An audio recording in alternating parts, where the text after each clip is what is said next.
Hello everyone. तो आज बात करने वाले हैं खेसारी लाल यादव जी और खुशी कक्कर का एक बहुत ही बेहतरीन सॉन्ग के बारे में, जिसका पोस्टर आ चुका है और फुल वीडियो सॉन्ग का रिलीज डेट भी आ चुका है।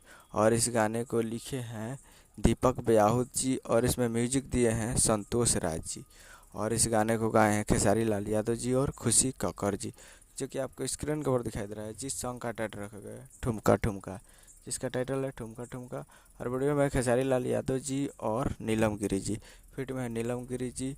और फुल वीडियो सॉन्ग को रिलीज़ किया जा रहा है। Full video song release in on tomorrow. जी हाँ, टुमोरो इस गाने को रिलीज़ किया, यानी कल इस गाने को रिलीज़ किया जा रहा है सुबह 7:15 AM पे।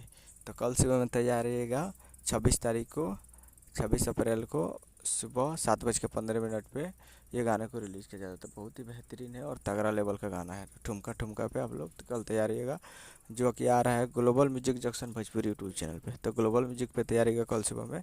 तो यही है बेस्ट टाइम का वीडियो। चैनल को सब्सक्राइब करें ताकि वीडियो से वीडियो को लगी चैनल को सब्सक्राइब करें। मिलता है कल वीडियो में, तब तक के लिए जय हिंद, जय भोजपुरी।